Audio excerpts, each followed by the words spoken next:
The world keeps telling you to go out more, be seen more, stay busy, stay loud. If you're home too often, something must be wrong with you. That belief is a lie that keeps millions exhausted, distracted, and easy to control. Stoic philosophy teaches the opposite. Strength is not built in crowds.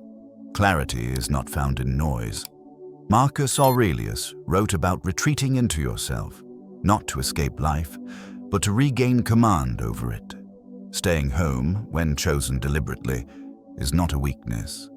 It is a strategy. When you stay home, you remove yourself from constant stimulation. You stop performing, you stop reacting, you begin observing.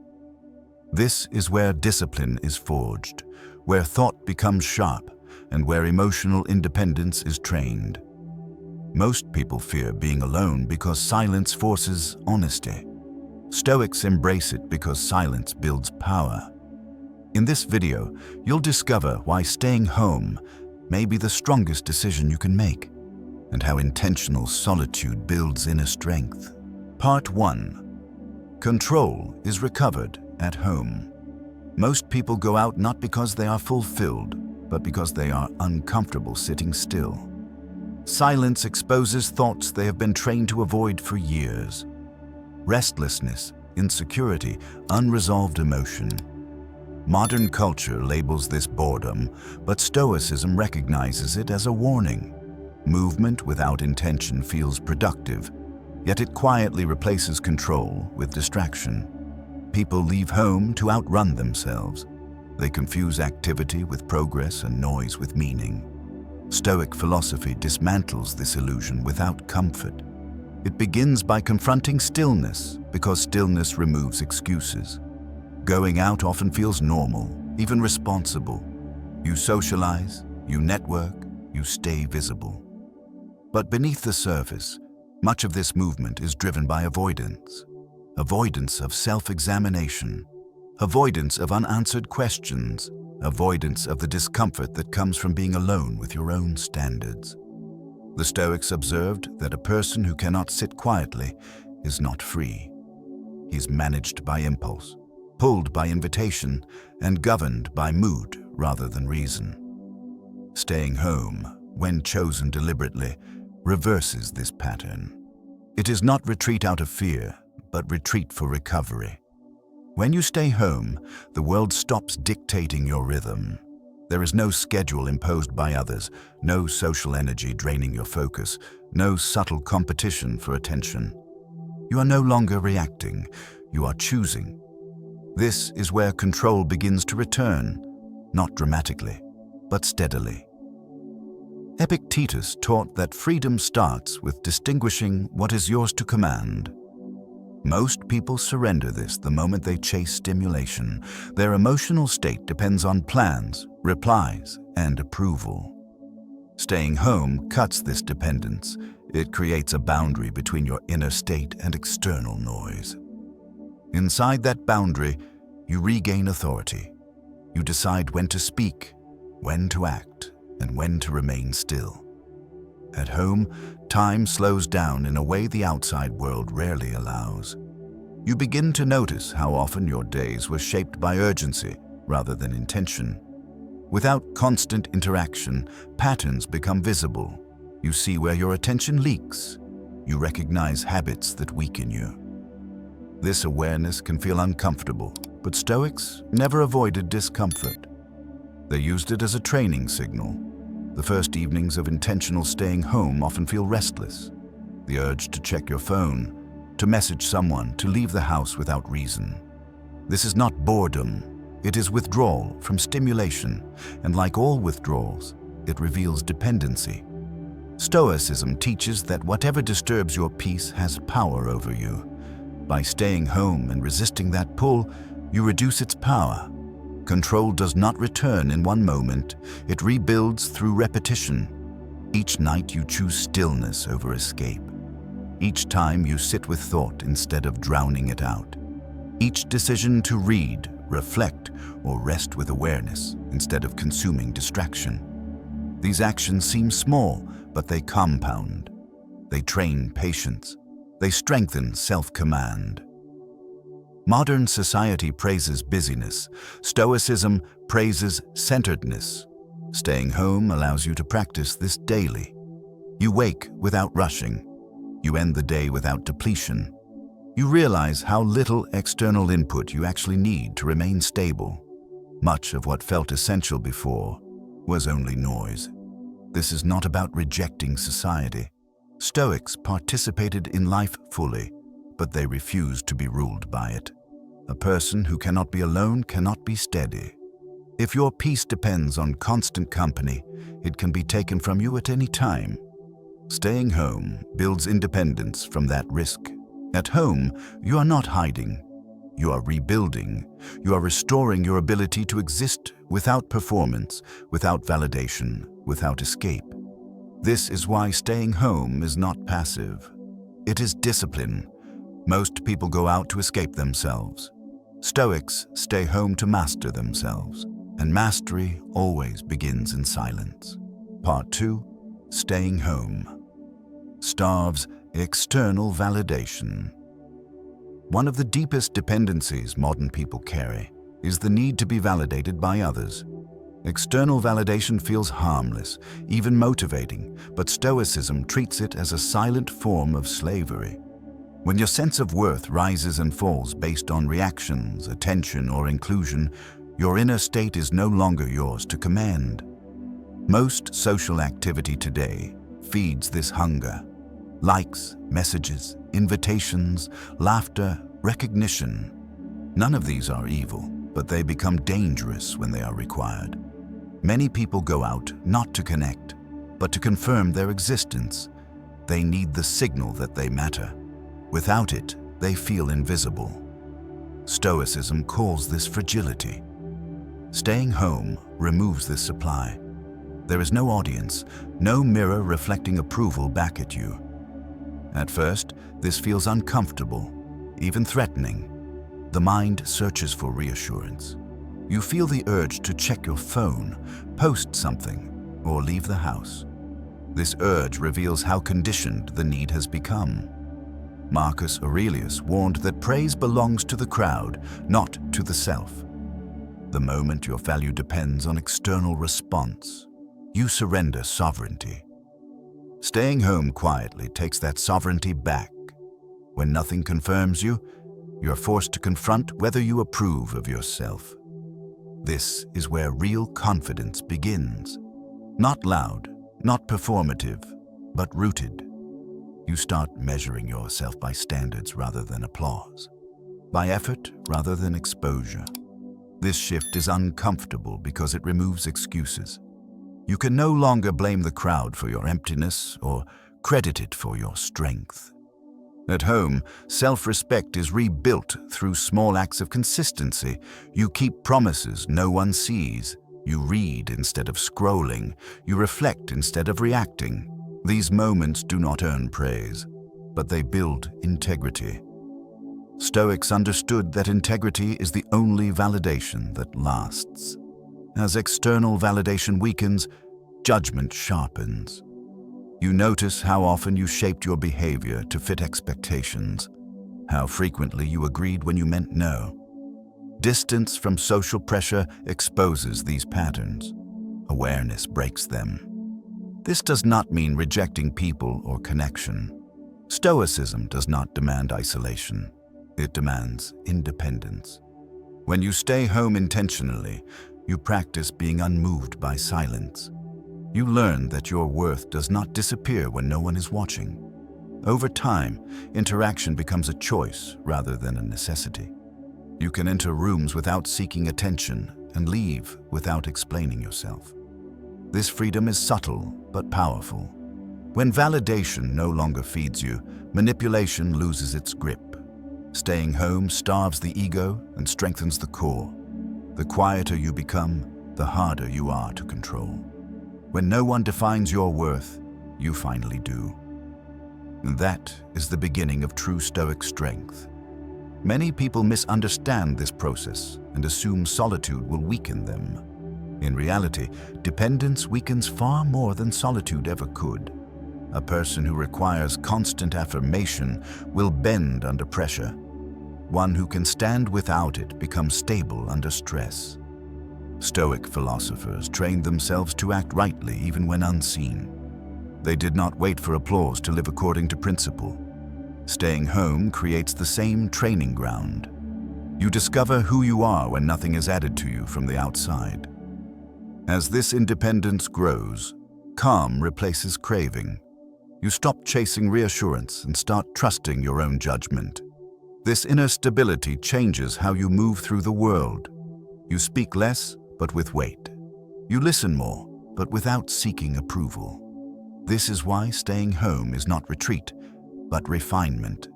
It strips away what you never needed and leaves what cannot be taken from you. When validation no longer defines you, pressure loses its leverage. And when silence no longer scares you, you gain a power few ever touch. That power is self-command, built quietly, earned privately, tested daily. This is why Stoics choose stillness over noise and depth over display. Staying home does not shrink you, it reveals you. Without witnesses, masks fall away. What remains is character, and character, once formed, does not depend on crowds, trends, or applause. It stands firm wherever you go, including back into the world. Stronger, steadier, and impossible to shake. Part 3. Silence at home. Sharpens the mind. The modern mind is rarely quiet. Even when the body rests, the mind remains flooded with noise. Opinions, updates, notifications, conversations, background sounds, endless information. Most people mistake this constant input for awareness, but Stoicism identifies it as fragmentation. A mind that never rests becomes reactive, scattered, and easy to provoke. Silence is uncomfortable because it removes stimulation. Without noise, thoughts surface, questions arise, tensions become visible. This is why many people avoid quiet spaces. They keep something playing in the background at all times. Music, videos, voices, anything to prevent direct contact with their own thinking. Stoics considered this avoidance a form of weakness. Staying home creates the conditions for silence, not forced silence, but chosen quiet. When you remove external input, the mind begins to slow. At first, it feels restless. Thoughts jump erratically. Attention wanders. This is not failure, it is a detox. The mind is adjusting after years of overstimulation. Marcus Aurelius compared the mind to water. When disturbed, it becomes cloudy. When left still, it clears. Silence works the same way. In a quiet room without constant interruption, thoughts organize themselves. You begin to see connections you missed before. Priorities become obvious. Confusion fades. Noise trains reactivity. Silence trains response. In a loud environment, the mind is constantly pulled outward. It reacts before it reflects. At home, in quiet, you create a buffer, a pause between stimulus and response. This pause is power. It allows you to choose your actions instead of being dragged into them. Stoics valued this pause above almost everything. Epictetus taught that the space between impression and judgment is where freedom lives. Silence expands that space. Without constant input, impressions lose urgency. You stop feeling pressured to react immediately. You regain the ability to observe. At home, silence also exposes mental habits. You notice how often your thoughts repeat, how quickly the mind seeks distraction, how rarely it stays with one idea long enough to deepen it. This awareness is uncomfortable, but it is necessary. You cannot sharpen a blade without friction. As silence becomes familiar, something shifts. Concentration improves. Reading becomes deeper. Reflection becomes clearer. You are no longer skimming life. You are engaging it deliberately. Stoics trained their minds to focus on what mattered and release what did not. Silence makes this possible. In quiet, emotions also change. Anxiety loses fuel. Anger fades faster. Sadness becomes clearer instead of overwhelming. Noise amplifies emotion. Silence regulates it. This is why a quiet mind is harder to provoke. Insults lose impact. Chaos feels distant. You're no longer living inside every disturbance. Many people fear that silence will make them lonely. In reality, it makes them grounded. Loneliness comes from disconnection from meaning, not from absence of sound. When your mind is clear, solitude becomes restful rather than empty. Staying home gives you access to this clarity daily. A quiet evening. It's still morning. No background noise competing for attention. These moments build mental sharpness over time. The mind becomes disciplined. Focus becomes natural. Thought becomes intentional. This sharpness carries into the outside world. You listen better. You speak with precision. You're not easily overwhelmed. Others may not notice immediately, but they feel it. Calm presence comes from an ordered mind. Stoics did not seek silence to escape reality. They sought it to understand reality clearly. A noisy mind distorts judgment.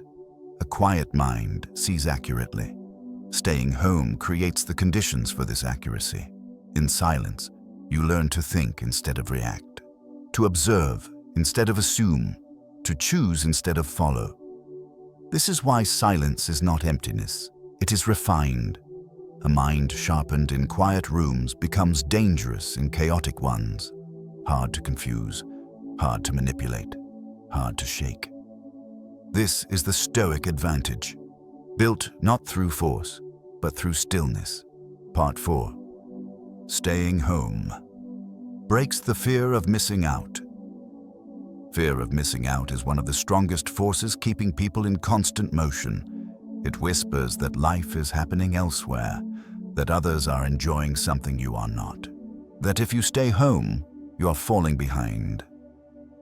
Stoicism treats this fear not as truth, but as an illusion created by comparison and impatience. Modern life amplifies this illusion relentlessly. Social feeds display highlights without context. Conversations revolve around plans, events, experiences. The unspoken message is clear. If you are not out there, you are losing something valuable.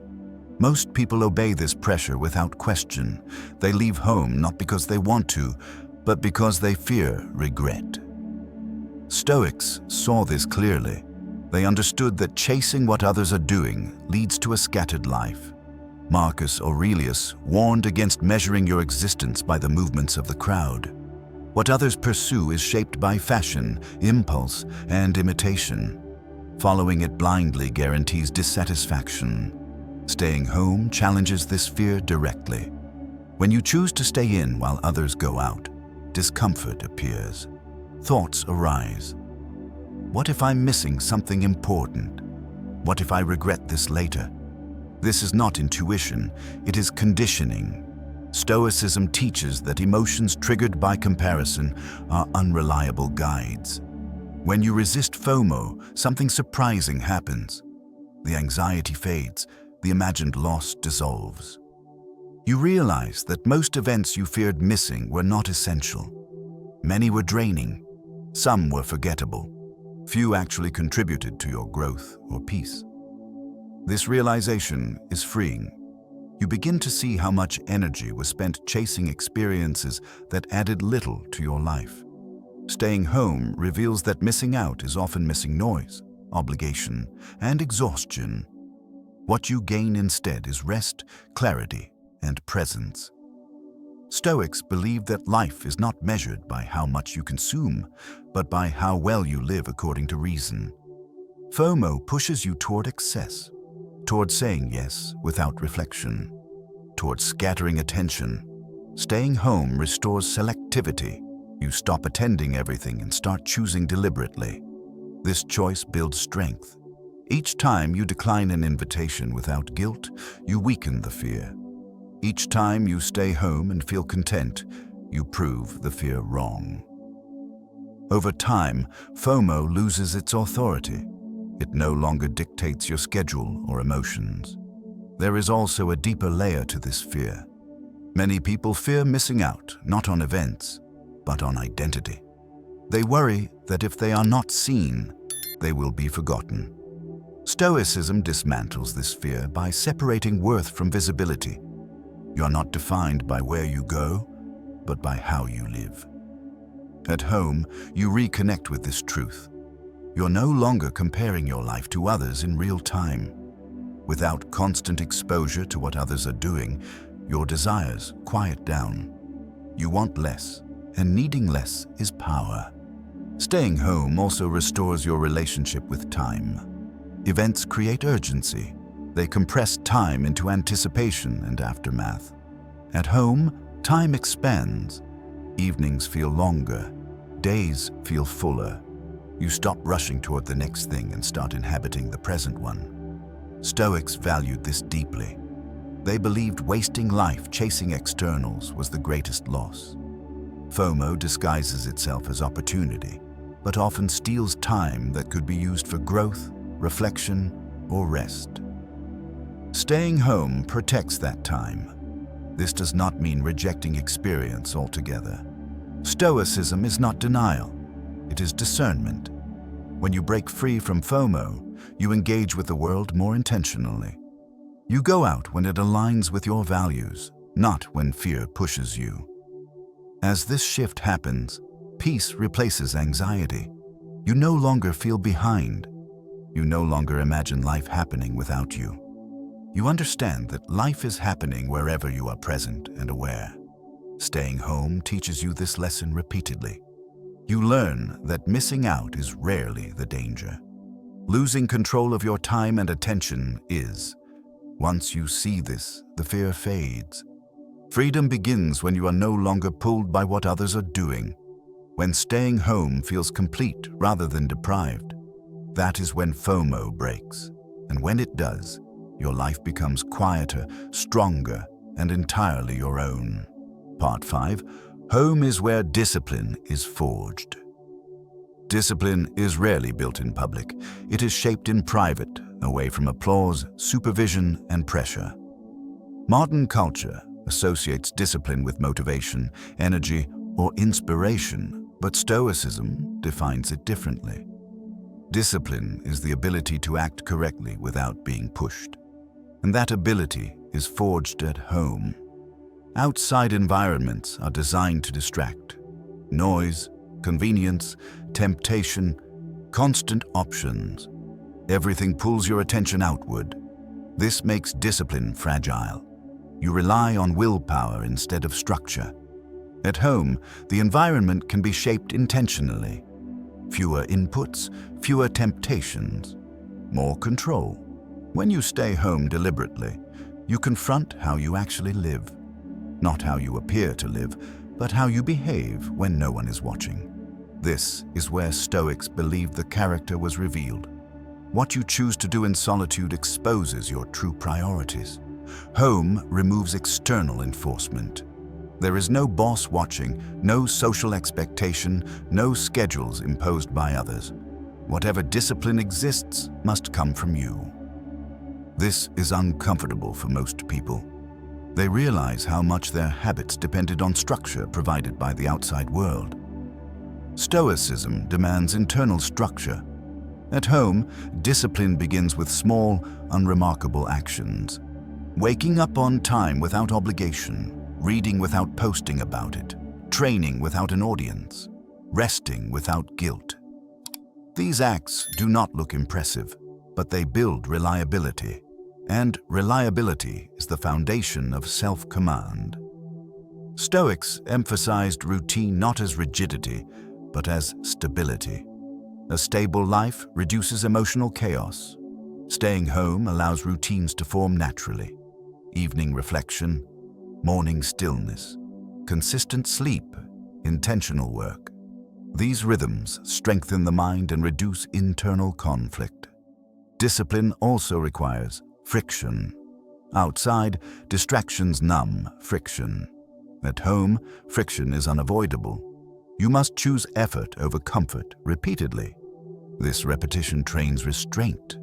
You learn to delay gratification, to finish what you start, to tolerate discomfort without escaping. Many people avoid staying home because it exposes their lack of discipline. Without external stimulation, restlessness appears. Boredom reveals weak focus. Stoicism does not condemn this, it uses it as feedback. Weakness, seen clearly, can be corrected. At home, you learn to direct your energy instead of spending it reactively. You notice how much time was previously wasted recovering from social exhaustion. Staying home preserves energy. That energy can be invested into growth rather than repair. This is why disciplined people appear calm. They are not constantly depleted. Their actions are aligned with their values. Stoics believed discipline freed the mind. Without it, life becomes chaotic and reactive. Home also teaches consistency. Going out often breaks momentum. Late nights, disrupted routines, fragmented focus. Staying home protects continuity. Progress becomes steady instead of sporadic. Discipline thrives on consistency, not intensity. As discipline strengthens, confidence follows. Not loud confidence, but quiet trust in yourself. You know you will act correctly even when it is uncomfortable. You know you do not need pressure to perform. This self-trust is rare and powerful. Stoics viewed discipline as freedom. Freedom from impulse. Freedom from distraction. Freedom from regret. Staying home provides the training ground for this freedom. When discipline is forged privately, it carries into public life naturally. You are less reactive, more deliberate, harder to sway. Others may not know why, but they feel your steadiness. Home is not where discipline ends. It is where it begins. Quietly, repeatedly, without applause. This is how Stoics built strength that lasted. Part 6. A person comfortable at home is hard to manipulate. Manipulation thrives on need. The more a person depends on others for stimulation, approval, or direction, the easier they are to control. Stoicism understood this long before modern psychology gave it names. A person who cannot sit alone will constantly seek relief outside themselves. And wherever need exists, leverage follows. Many forms of control are subtle. Social pressure, emotional guilt, fear of exclusion, the need to be liked. These forces work best on people who require constant interaction to feel stable.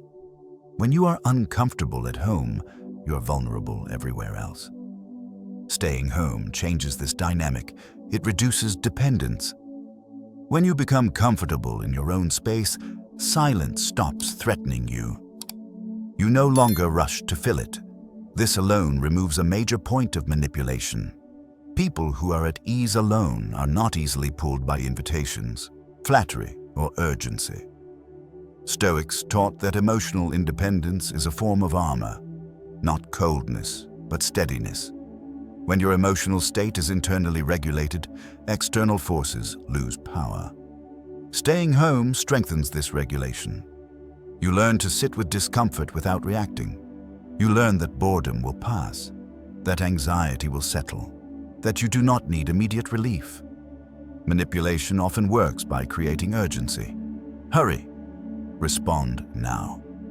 Decide quickly. Staying home slows this down. Without constant demands, you regain your natural pace. You stop mistaking urgency for importance.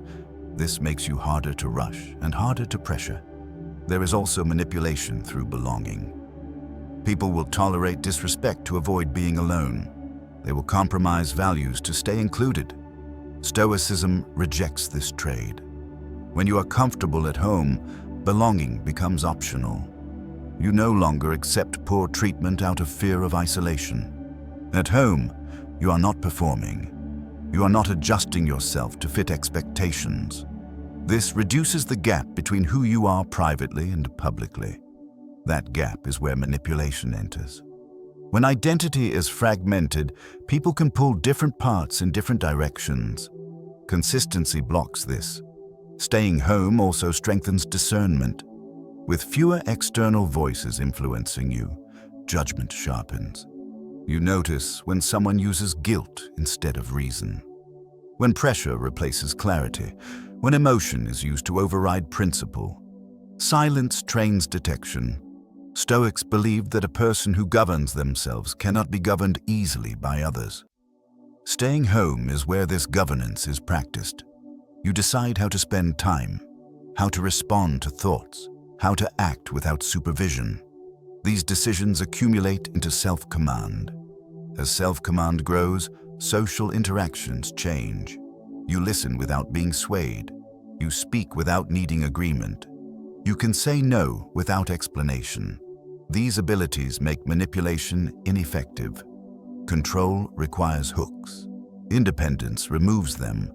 Many people fear that this independence will make them distant or disconnected. In reality, it makes relationships healthier. You engage without neediness. You offer presence without dependency. Stoics valued relationships chosen freely, not clung to out of fear. Staying home also reduces exposure to manufactured drama. Much manipulation relies on emotional chaos. Noise amplifies reaction. At home, emotional intensity drops. Calm becomes normal. Calm people are difficult to provoke and difficult to mislead. Over time, others notice this shift. Not consciously, but instinctively. They sense that urgency does not work on you, that pressure slides off, that guilt does not land. This changes how they approach you. Respect often follows. Stoicism does not aim to dominate others, it aims to be undominated. Staying home supports this aim. It builds independence quietly, without confrontation. You do not resist manipulation loudly. You simply become unaffected by it. A person comfortable at home does not chase approval, escape discomfort, or fear silence. These are the main entry points of control. When they are closed, freedom becomes natural. This is why Stoics valued solitude, not as isolation, but as training. A training that makes you steady in a world that benefits from instability. When you can be at peace alone, the world loses its grip on you. Hard to rush, hard to guilt, hard to provoke, hard to control. This strength is not obvious, but it is decisive, and it is built where few think to look. At home, in silence, repeatedly. In this video, we explored a truth most people overlook. Staying home, when chosen intentionally, is not withdrawal from life. It is a return to control. We saw how solitude restores authority over your time, how it starves the need for validation, sharpens the mind through silence, breaks the fear of missing out, forges real discipline, and makes you far harder to manipulate. None of this happens loudly. None of it happens in crowds. It happens quietly, consistently, and by choice. Stoic strength is not built by chasing stimulation or approval. It is built by learning to stand steady without them. Staying home is not about hiding from the world. It is about preparing yourself to meet it on your own terms. Now the practice is simple. Choose one evening this week to stay home deliberately. No distractions, no excuses. Sit in silence. Reflect. Read. Train your mind. Observe how your urge to escape fades and how clarity replaces it. This is how self-command begins. Thank you for spending this time with me. If this message resonated, take a moment to like the video, share it with someone who needs it, and subscribe for more Stoic wisdom. Your support helps this channel grow. Until next time, stay disciplined, stay calm, and remember, strength is built in quiet rooms.